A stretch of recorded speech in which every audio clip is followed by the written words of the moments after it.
হরে কৃষ্ণ কৃষ্ণ কৃষ্ণ হরে হরে, হরে রাম রাম রাম হরে হরে। যখন আমরা কোনো বনে প্রবেশ করি, তখন এই সবুজ ঘাস দেখে, এই কোমল ঘাস দেখে আমাদের মন প্রফুল্ল হয়ে ওঠে। ভিন্ন ভিন্ন প্রজাতির ফুল, ভিন্ন ভিন্ন রঙের ফুল দেখে এই মন আনন্দে ভরে ওঠে। এখানে শিশুরা আনন্দ লাভ করে, বড়রা ভোজন গ্রহণ করেন, কথাবার্তা বলেন, হাঁটাহাঁটি করে বেড়ান। এবার ভেবে দেখুন, যখন এই উপবনের নির্মাণ হয়েছিল সেই সময় যদি এই মাটিকে সঠিকভাবে খনন না করা হতো, যদি তাতে সঠিকভাবে বীজ রোপণ না করা হতো, যদি কোনো সংঘর্ষ না হতো, পরিশ্রম না করা হতো, যদি চলতে চলতে পায়ে কাঁটা না বিঁধে যেত, তাহলে এই সুন্দর বন দেখে আমরা কি এই আনন্দ লাভ করতে পারতাম? কখনোই নয়। ধরুন কোনো নদীর তটে সুন্দর একটি বন আছে, সেই বনের আনন্দ লাভ করতে গেলে আপনাকে সেই নদী পার করতেই হবে। যদি সুখের নদীর কাছে পৌঁছতে চান, তাহলে তটে যে কাঁটা রয়েছে সেগুলোর সাথে সংঘর্ষ করতেই হবে। এই সংসারে যদি আপনি সুখ লাভ করতে চান, তাহলে সুখ লাভের এই যাত্রা শুরু করতে হবে সংঘর্ষ দ্বারা। তাহলে সংঘর্ষকে স্বাগত জানান, এর পেছনেই সুখ রয়েছে যা আপনার জন্য অপেক্ষা করছে। এবার হাসুন আর আমার সাথে ভালোবেসে বলুন, রাধা রাধা। আপনি কখনো কাউকে পর্বতে আরোহণ করতে দেখেছেন? বা আপনি কখনো নিজে কোনো পর্বতে আরোহণ করেছেন? করে থাকলে আপনি এই বিষয়ে অবশ্যই জানবেন যে যখন আমরা শিখরের দিকে এগোই, ওপরের দিকে এগিয়ে চলি, তখন আমাদের একটু ঝুঁকে পথ চলতে হয়। তখনই আমরা সেই পর্বত আরোহণ করতে পারি। কিন্তু যে ব্যক্তি নিচের দিকে ফিরে আসছেন, তিনি কিন্তু ঝুঁকে চলেন না, তিনি দৃঢ়ভাবে সোজা হয়ে নিচে নামেন। এই ভারসাম্য বজায় রাখার এই খেলাতে সংসারের একটা সার লুকিয়ে রয়েছে। যদি আপনিও জীবনে উঁচুতে উঠতে চান, শিখরে পৌঁছতে চান, তাহলে আপনাকেও নত হয়ে, বিনম্র হয়ে সামনে এগোতে হবে। সেখানে যদি আপনি বুক চিতিয়ে, উদ্ধতভাবে, অহংকার বোধ নিয়ে চলতে থাকেন, সেখান থেকেই আপনাকে নিচে নামতে হবে। কোনো ব্যক্তি তার বিনম্র স্বভাব দেখেই বোঝা যায় যে সেই ব্যক্তি সাফল্যের শিখর দেশে আরোহণ করছে নাকি নিচে তথা খাদের দিকে যাত্রা করছে। তাই সবসময় বিনম্র থাকুন, শ্রেষ্ঠ কর্ম করুন, পরিশ্রম করুন, আর আমার সাথে ভালোবেসে বলুন, রাধার। মানুষ একটা অত্যন্ত শ্রেষ্ঠ কর্ম করতে পারেন, সেটা হলো ভুলে যেতে পারা। আর সেটা বরদানের চেয়ে কম কিছু নয়। মানুষকে যখন কোনো কারণে নিজের প্রিয়জনদের থেকে দূরে যেতে হয়, তখন মনে দুঃখ জাগ্রত হয়, তিনি সেই দুঃখকে ভুলতে পারেন। কখনো কোনো সম্পর্ক থেকে যদি দুঃখ পেয়ে থাকেন, তখন সেই দুঃখকে ভুলতে পারেন। কিন্তু এই সংসারের প্রত্যেক আবেগ, প্রত্যেক বস্তু ভুলে যাওয়া উচিত নয়। বিশেষ করে আমাদের প্রিয়জন, আমাদের পরিবারের সদস্য, যখন এই সংসার থেকে ওনারা চলে যান, তখন যে সৎকর্ম ওনারা করেছেন, যে প্রেরণা ওনারা আমাদের প্রদান করেছেন, কখনো ভুলে যাওয়া উচিত নয়। যখন আপনি কোনো উঁচু স্থানে পৌঁছে যান, আপনি সাফল্য লাভ করেন, তখন সেই সকল বন্ধুদের ভোলা উচিত নয় যারা আপনার সাথে আরম্ভ থেকে ছিল, যারা সব সময় আপনাকে সাহায্য করেছে। আর সব থেকে গুরুত্বপূর্ণ কথা, আপনার বয়স যতই বৃদ্ধি পাক না কেন, মাতা পিতাকে কখনো ভুলবেন না। আপনি যতই বড় হন না কেন, আপনি তাদের সন্তানই থাকবেন। অভিজ্ঞতার দিক থেকে ওনাদের থেকে ছোটই থাকবেন। তাই সবসময় নিজের মাতা পিতাকে নিজের সাথে রাখুন, কখনো তাদের ভুলবেন না। সেই সকল ব্যক্তিদের ভুলে যাবেন না যারা দুঃখের দিনে আপনার সাথে ছিল, তবেই জীবনে সুখ পাবেন। আসুন আর আমার সাথে ভালোবেসে বলুন, রাধা রাধা। কখনো কখনো আমরা শুভ উদ্দেশ্য নিয়ে কারোর মঙ্গল কামনা করি, তার জন্য কোনো ভালো কর্ম করি, এবং সেই ব্যক্তি আমাদের বন্ধুত্ব নিয়েই, আমাদের সম্পর্ক নিয়ে, আমাদের সততা নিয়ে প্রশ্ন করতে থাকে, আমাদের সন্দেহ করে। তখন আমাদের দুঃখ হয়, কিন্তু এটা হওয়া উচিত নয়। কারণ যখনই কোনো ব্যক্তি আপনাকে সন্দেহ করছে, তাতে আপনারই মূল্য বৃদ্ধি পাচ্ছে। একটা কথা বলুন, আপনি কখনো শুনেছেন যে কয়লার শুদ্ধতার পরিমাপ করা হচ্ছে? শোনেননি, কারণ এমনটা কখনো হয়ই না। শুদ্ধতার পরখ শুধুমাত্র সোনার ক্ষেত্রে করা হয়। যখন এই সোনা এই পরীক্ষায় উত্তীর্ণ হয়, তখন সেই সোনা কতটা মূল্যবান সেটা সংসার জানতে পারে। সেই রকমই এই সংসার আপনাকেও পরখ করবে। যখন আপনি এই পরীক্ষায় উত্তীর্ণ হবেন, তখন আপনার মূল্য কতটা অধিক সেটা এই সংসারও জানতে পারবে। সেই জন্য যখনই কেউ আপনার উপর সন্দেহ করবে, দুঃখ পাবেন না। শুধু এই কথাটার খেয়াল রাখবেন, আপনি কি উচিত পথে চলেছেন, উচিত কর্ম করছেন। সকলের প্রতি আপনার মনে যেন সদ্ভাবনা। মানুষের এই সংসারে জীবনযাপন করার জন্য কিছু জিনিসের প্রয়োজন পড়ে। এমন কিছু আবেগ, এমন কিছু বস্তু আছে যেগুলো তার প্রয়োজন হয়। কিন্তু সব থেকে বেশি যে জিনিসটা তার প্রয়োজন হয় সেটা হলো সম্মানের। আমাদের ভালো লাগে যখন কেউ আমাদের সম্মান করে। আমরা কাউকে সম্মান করলে তারও সেটা ভালো লাগে।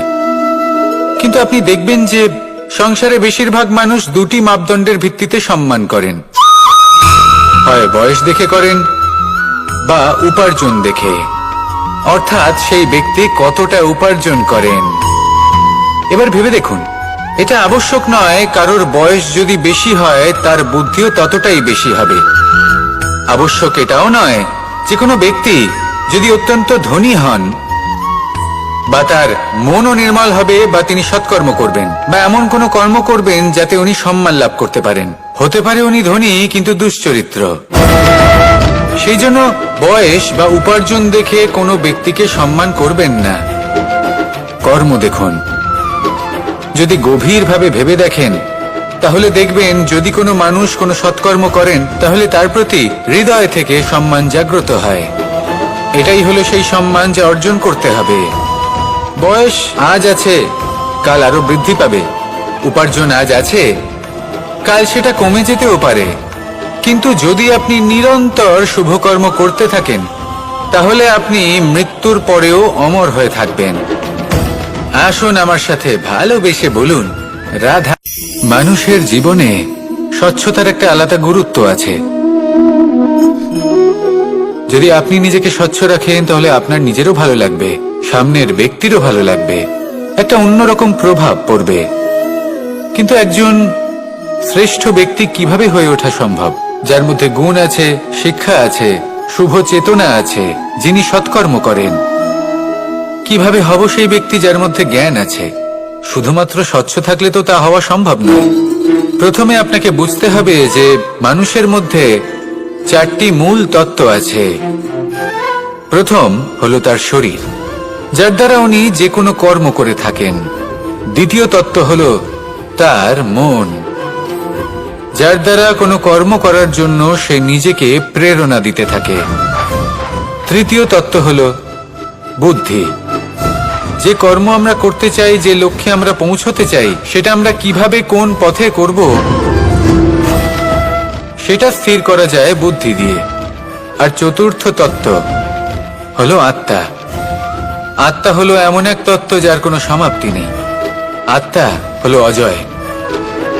কিন্তু এরও শুদ্ধিকরণের প্রয়োজন হয়। এই চারটি তত্ত্বের শুদ্ধিকরণ করতে থাকুন, এতে নির্মল রাখুন, শুদ্ধ রাখুন।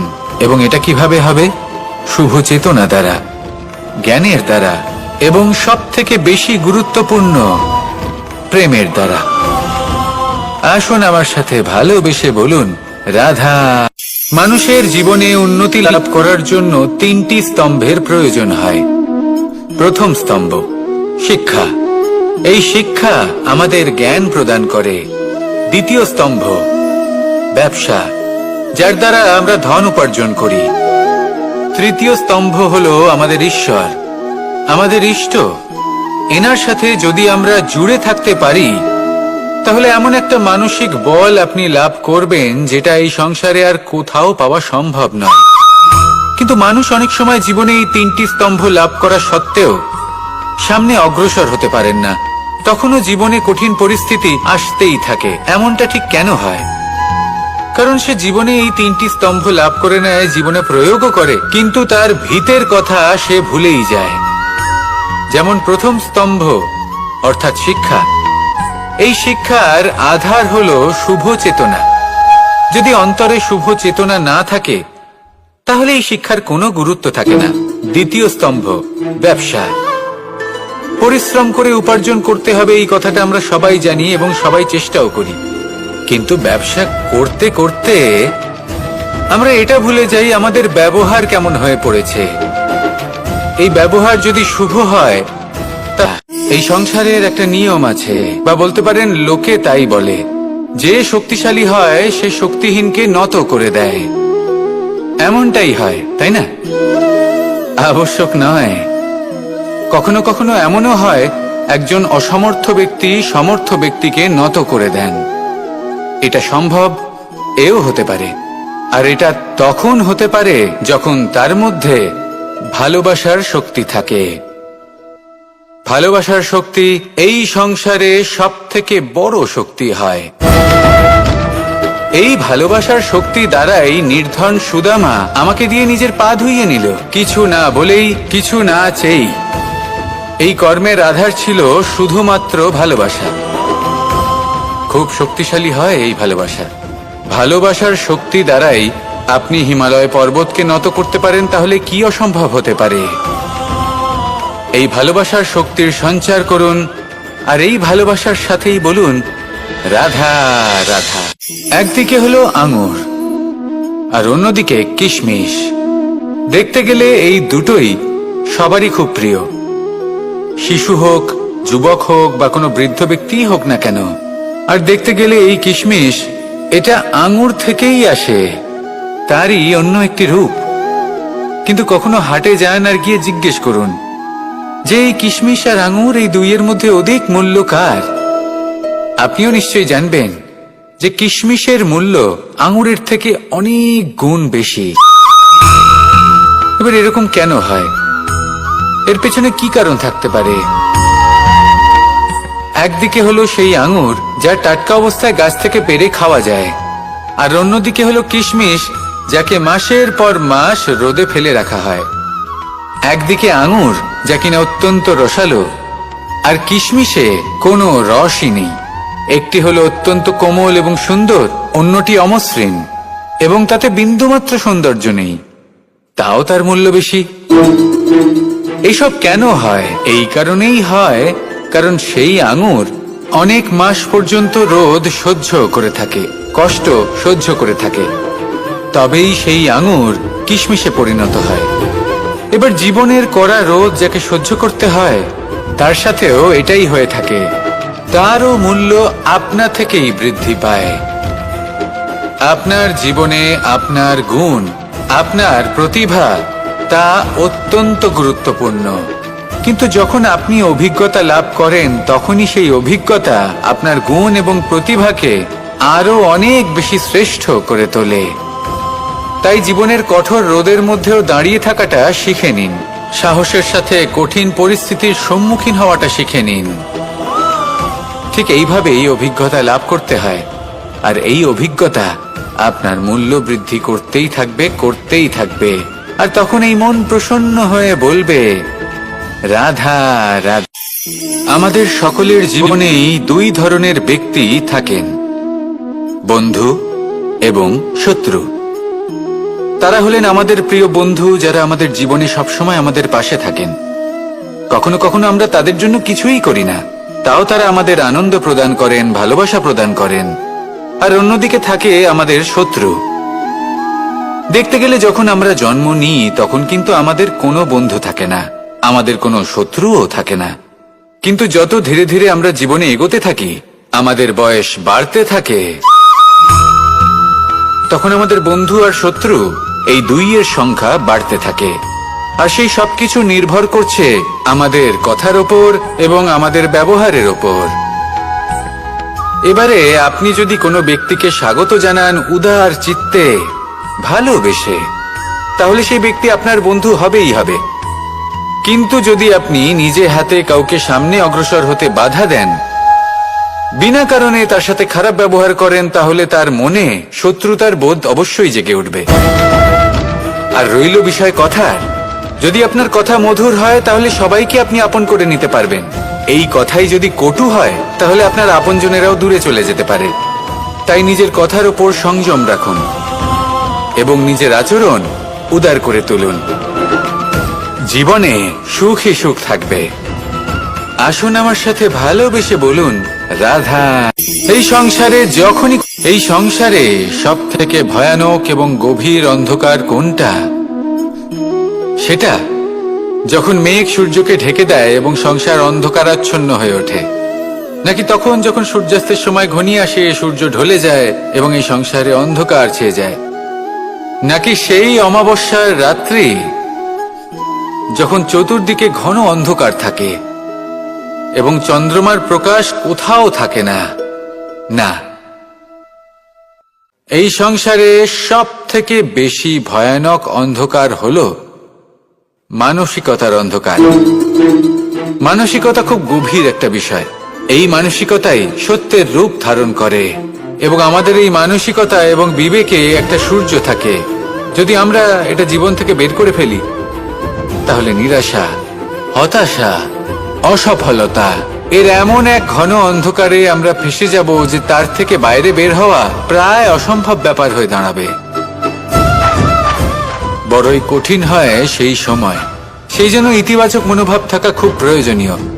এটা ভাববেন না যে এটা আমার সাথে কেন হলো, এই সমস্যা কেন এলো, ওই ব্যক্তি আমার সাথে এটা কেন করলেন। এটা ভাবুন যে আমি জীবনে যে পরিস্থিতিতে দাঁড়িয়ে আছি তার থেকে আমি ঠিক কিভাবে বাইরে বেরোতে পারবো। যতই ঘন অন্ধকার থাকুক না কেন, খুব ছোট একটা প্রদীপের প্রকাশ আমাদের পথপ্রদর্শক হয়ে দাঁড়াতে পারে। আর আমাদের জীবনে এই ছোট্ট একটা প্রকাশ হলো আশা। এই আশার একটি কিরণ আমাদের অত্যন্ত গাঢ় অন্ধকারেও পথ দেখাতে পারে। তাই এই আশাকে সবসময় মনে প্রজ্বলিত করে রাখুন। গাঢ় থেকে গাঢ় অন্ধকারের সাথে, কঠিন থেকে কঠিনতর সমস্যার সাথে লড়াই করুন, সামনে এগিয়ে চলুন আর আমার সাথে ভালোবেসে বলুন, রাধা। এই সংসারে এমন কোন আবেগ আছে যা সবসময় কটু বলে মনে হয়, কিন্তু সবার শেষে এটি সব থেকে বেশি মধুর উপলব্ধি প্রদান করে, সব থেকে বেশি মধুর অনুভূতি প্রদান করে।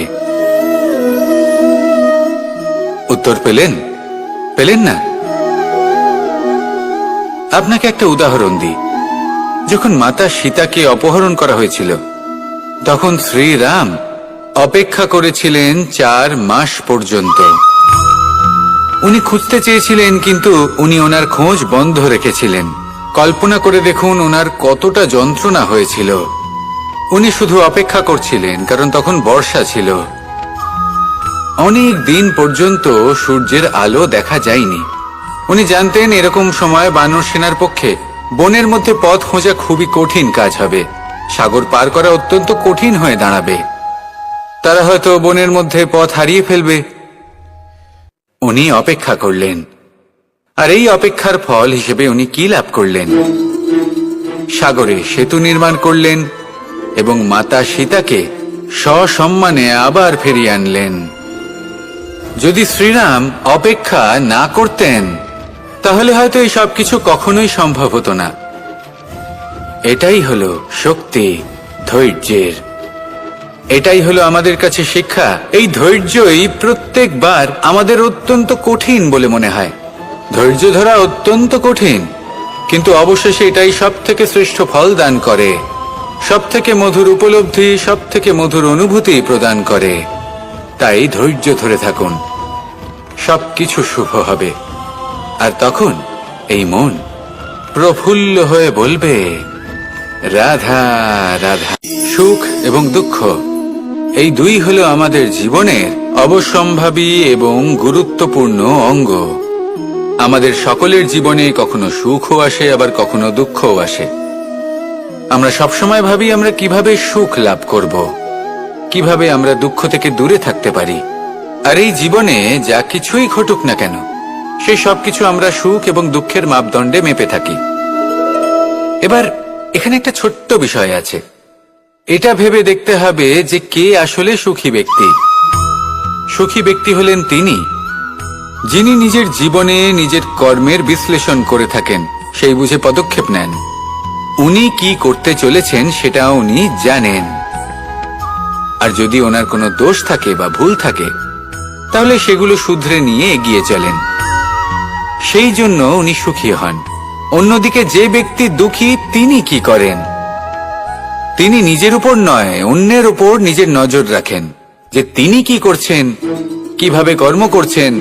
ওনারা অন্যের নিন্দা করেন, অন্যের সাফল্য দেখে ঈর্ষা করেন, ক্রুদ্ধ হয়ে যান, ওনাদের বাধা দিতে চেষ্টা করেন। সেই জন্যই তো ওনারা দুঃখী হন।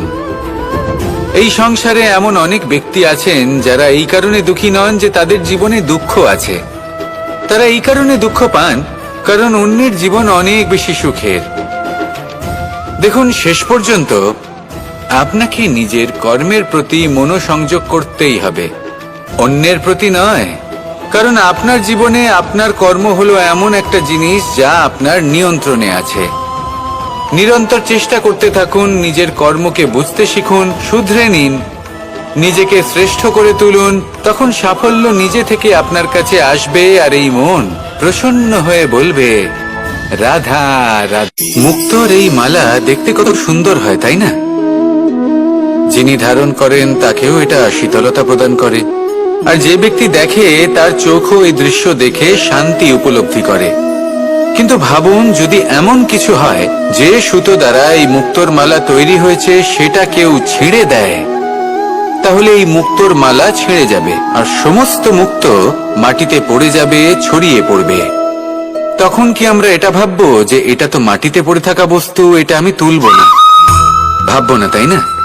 আমরা নিচু হয়ে একটা মুক্তো কুড়িয়ে নিই এবং আবার এদের সুতোর মধ্যে প্রবেশ করাই।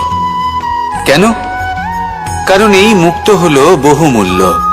এতে কোনো সন্দেহ নেই যে এই মুক্তো হলো বহুমূল্য।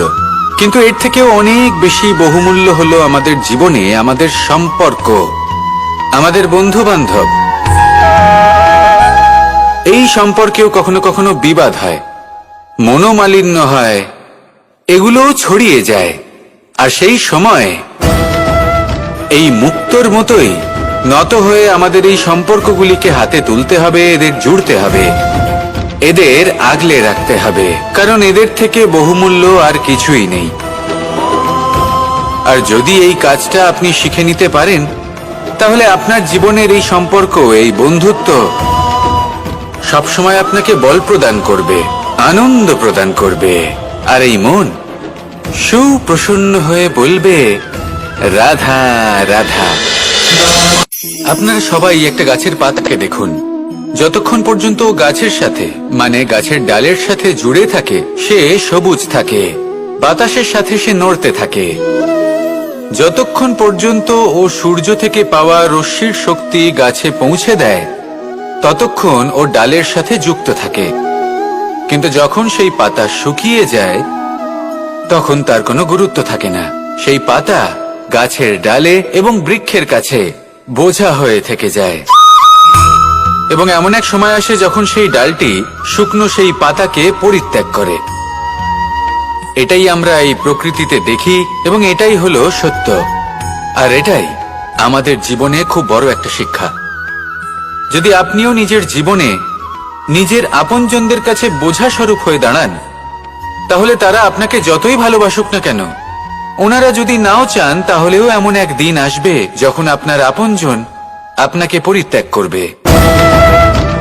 সেই জন্য সবসময় আত্মনির্ভর হয়ে ওঠার চেষ্টা করুন, নিরন্তর পরিশ্রম করতে থাকুন, কারোর উপর বোঝা হয়ে থাকবেন না, বরং তার সাথে মিলে দায়িত্ব পালন করুন।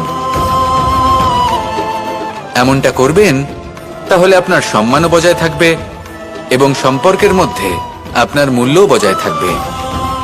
আসুন আর আমার সাথে ভালোবেসে বলুন, রাধা রাধা। আমাদের মধ্যে এমন অনেক মানুষ আছেন যারা বই পড়তে পছন্দ করেন, অনেক মানুষ আছেন যারা ভিন্ন ভিন্ন রকমের কাহিনী পড়েন।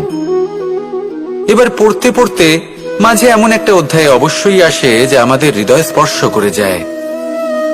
আমরা হৃদয় যন্ত্রণা অনুভব করি, তাও আমরা সেই কাহিনী শেষ পর্যন্ত পড়ি এবং তখন আমরা বুঝতে পারি যে সেই যন্ত্রণাময় অধ্যায়টি কেন এসেছিল, তার থেকে আমরা কি শিক্ষা পেলাম, এবং আমরা অবশেষে লক্ষ্যেও পৌঁছলাম।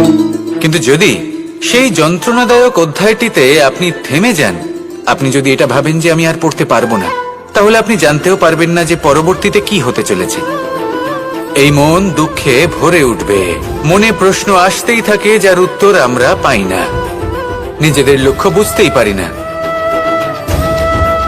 এইভাবেই আমাদের জীবনেও যদি এমন কিছু হয় যা অত্যন্ত দুঃখজনক, যদি এমন কোনো কঠিন অধ্যায় আপনার জীবনে আসে, থামবেন না।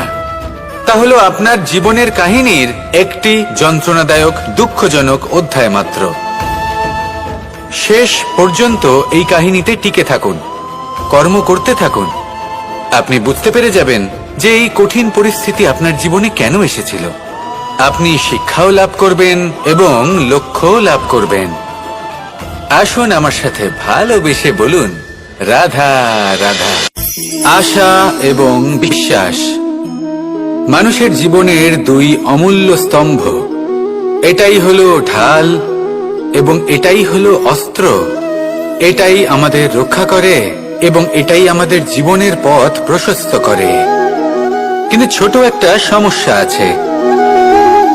এবার যদি আপনি বটবৃক্ষের থেকে এই আশা রাখেন যে এ আমাকে ফল দেবে, তাহলে সেই আশা ভঙ্গ হওয়াই স্বাভাবিক।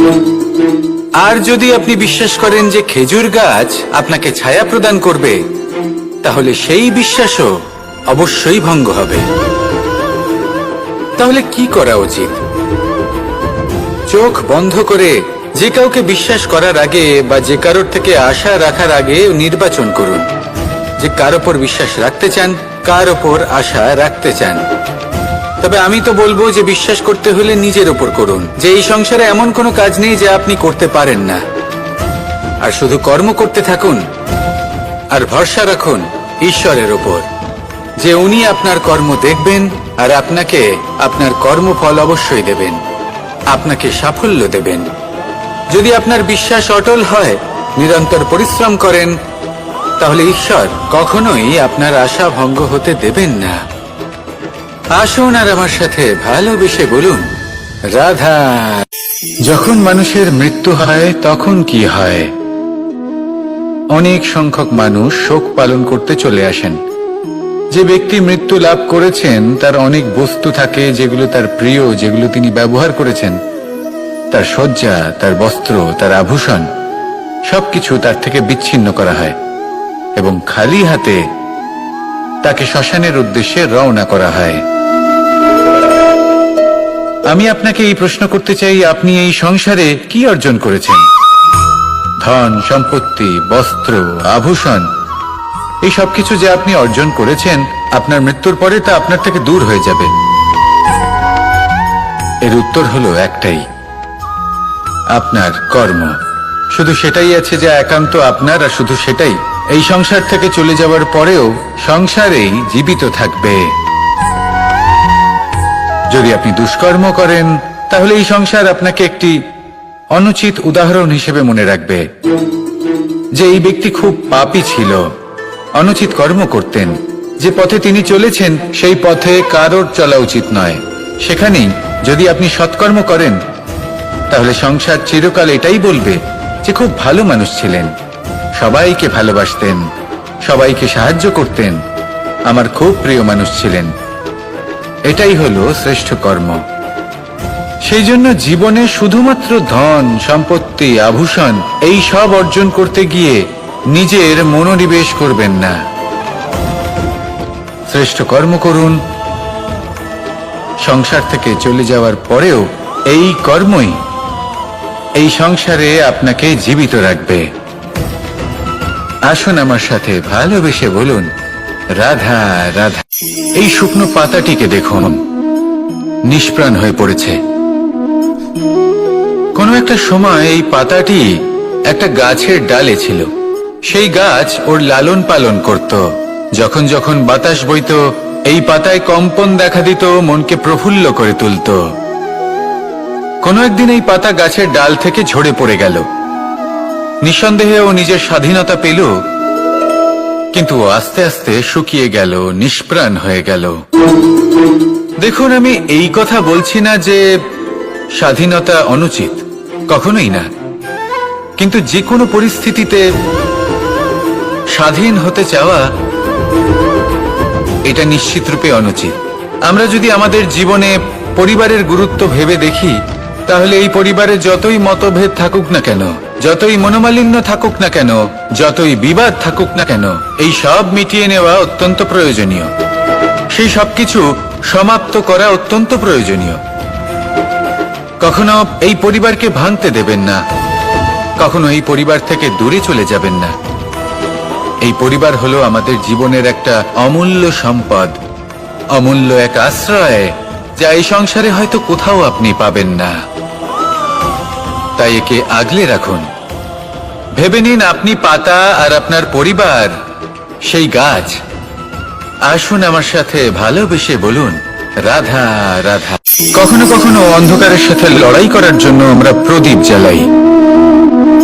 এতে প্রথমে সলতে রাখি, তারপর তেল ঢালি, তারপর আগুন জেলে এটা প্রজ্বলিত করি। তারপর একটা সময় আসে যখন এই প্রদীপ নিভে যায়।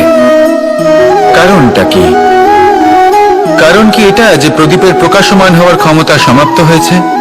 না, এই যে আগুন আমরা দেখতে পাচ্ছি, এই আগুনের জন্য যে শক্তির প্রয়োজন হয় তা আসে এই তেল থেকে। যদি এই তেল সমাপ্ত হয়ে যায়, তাহলে এই প্রকাশ তাও সমাপ্ত হয়ে যায়।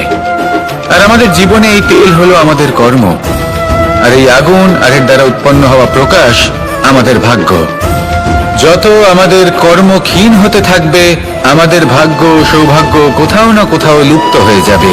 যে উজ্জ্বল ভবিষ্যৎ আমরা চাইছি তা কখনো লাভ করতে পারবো না যদি কর্ম না করি। ঠিক যেমন তেল ছাড়া অগ্নি উৎপন্ন হয় না, তেমনি কর্ম ছাড়া সৌভাগ্য হয় না। আর যেমন কর্ম তেমন ভাগ্য। তাই সবসময় কর্ম করতে থাকুন, কর্ম করা থামাবেন না। আর আমার সাথে ভালোবেসে বলুন, রাধা রাধা। যখন আমরা মৌন থাকি তখন আমরা কতটা শক্তি ব্যয় করি, বিন্দুমাত্র নয়। সেখানেই যখন আমরা রুষ্ট হই তখন আমরা কতটা শক্তি ব্যয় করি। আমাদের রক্ত গরম হয়ে ওঠে, চোখ থেকে যেন অগ্নি বর্ষা হয়, আমরা চিৎকার করতে থাকি, জোরে কথা বলি, কখনো কখনো আমরা অনুচিত কর্ম করে বসি। সবকিছুই ক্রোধের বশে করি। এবার এই ক্রোধকে মৌনতায় পরিণত করতে হবে। এই কাজটা চোখে দেখা যায় না, এই কাজ সরল নয়, এই কাজ হলো অত্যন্ত কঠিন, এবং এই কাজই শ্রেষ্ঠ। সেই ব্যক্তি শক্তিশালী নন যিনি কথায় কথায় ক্রুদ্ধ হয়ে যান, কথায় কথায় যিনি আক্রমণ করেন। আজ্ঞে না, সব থেকে বেশি শক্তিশালী ব্যক্তি হলেন তিনি যিনি নিজের ক্রোধকে মৌনতায় পরিবর্তন করতে পারেন, যিনি শান্ত মনে পরিস্থিতিকে বোঝেন, তার আকলন করেন, আর তারপর বিবেকের দ্বারা সিদ্ধান্ত নেন। তিনি হলেন সব থেকে শক্তিশালী ব্যক্তি। তাহলে সেই ব্যক্তি হয়ে উঠুন আর আমার সাথে ভালোবেসে বলুন, রাধা রাধা। রাধা কৃষ্ণ কৃষ্ণ কৃষ্ণ কৃষ্ণ